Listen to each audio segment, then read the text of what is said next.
Hello, and welcome to another episode of the Leaders Playlist. Today, myself, Renee Craven, and Dave Clifford are reviewing the book Hidden Potential by Adam Grant. We hope you enjoy. Hi, Dave. Hello.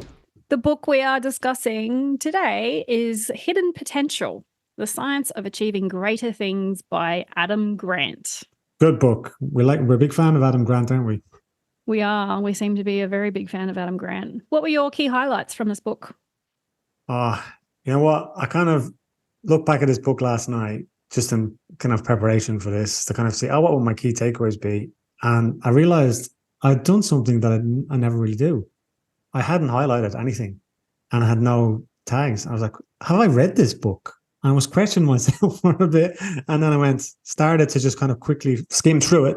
And then I was like, oh my God, that's a nugget of gold. That's a nugget of gold. He has these really good graphics in the book that each one is just a nugget of gold. And it was then triggered some memories that, like, the learning styles one. I remember that conversation we had in book club about that. Yeah. Because you are a big I was. You were. Yeah. Key takeaways, that level of discomfort to grow, becoming a sponge. The coaching one was a big one for me. Rather than ask for feedback, ask for advice. Yes. I go to like that. Oh, that's interesting, because you'll get different approaches on the way you've done it. Have you done that yet? No, I haven't. I did. I did that the other couple of weeks ago. In the session I was in, the person said, have you got any feedback for Renee? And I said, excuse me, but I would like to ask for advice from you if I was to do it again. What would I do differently? And he went, oh, that's really hard to answer.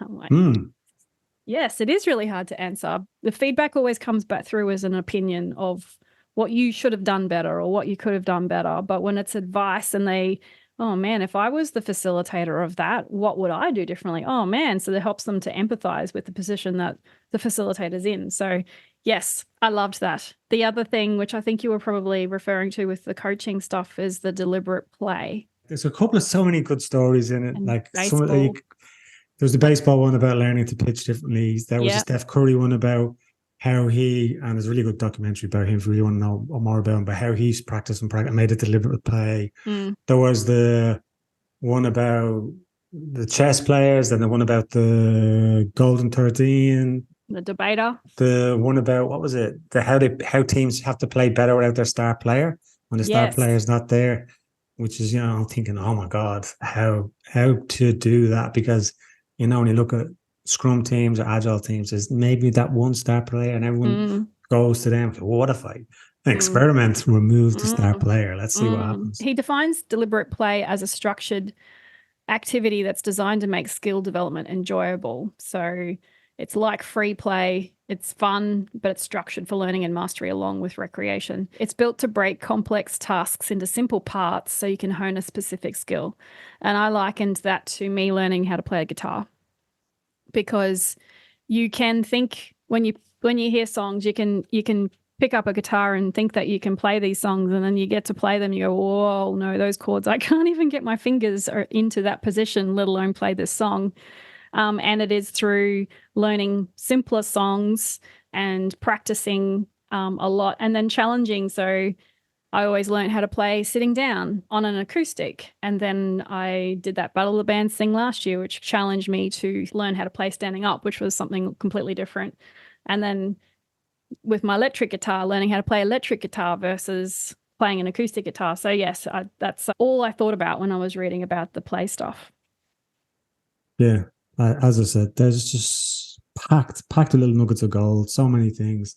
Even the last page, where he talks about, in the epilogue, he goes, the imposter syndrome, which is a major thing for me, has been for a long, long time.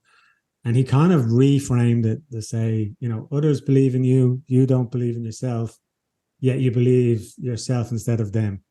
And then it's like, maybe it's a sign of hidden potential. It feels like other people are overestimating you, but more likely that you are underestimating yourself. It's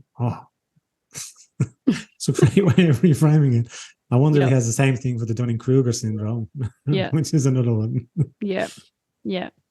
One of the fascinating parts of this was the schooling stuff, when he was talking about all the different countries and the whatever exam it is that they do to kind of learn where the levels of education are in each country. And Finland, good old Finland, came out on top again, reading the story about what they do in their education system and how they got it to that point, and the culture and environment that they create for their teachers to support that environment for their students to learn. Their core value is education as an instrument for nation building. Think of that from a systems thinking perspective. It was a great book, very challenging in terms of how I think and how I see others, how I coach and give feedback. It really kind of influenced how I might go forward. And I've got a challenging couple of weeks, and I'm thinking maybe I'll use some of the things to help people unleash their potential. And I think there's a few people in teams that I'm working with at the moment that have a hidden potential. Well, it's just trying to figure out ways to just to crack it open, tap into it. Yeah, that's what I'm looking for, tap into it. But yeah. Some really good stuff. Yeah, there was what was the other one? The story. There was another great story about your man who kept on getting knocked back from joining NASA. Yes. And they didn't realize what they looked at was, all these qualifications of that. But if they looked at the qualifications with his life experience and all of the troubles and, challenges and all these things he'd overcome to get to where he was, they would have given him the job instantly. Yeah, absolutely. Anything you felt was missing from the book, or something you were wishing was there or hoping for? So I'm struggling to find something missing. Maybe a field guide would be good. Maybe that's part 2. Maybe something like that. How do you get to that part? How do you unlock that things? And maybe a step by step. But again, that's just being picky. That's yeah. But what about you? What did you think? Similar to you. I mean, I think we're coming at it from a agile coaching perspective. So therefore, how can we apply this stuff? How can we get this stuff happening in our teams and finding their hidden potential, and not just teams, but individuals? So a field guide, yes, I agree, would be really useful from that perspective. But I don't know, maybe it's also an opportunity just to try some stuff out. It's an excellent book for everyone to read. I would recommend everyone read this book. Yeah. And I think about things that I'll probably put myself down and getting that imposter syndrome in again. But what's my hidden potential? What have that's untapped there that I have, and what am I not opening doors to? It's got me thinking about that. And maybe how I look at things in terms of those. And you always call me out on this. It's excuses, or there's something there. Always something else comes up, or other priorities, or everything else. Maybe it is using deliberate play to do that.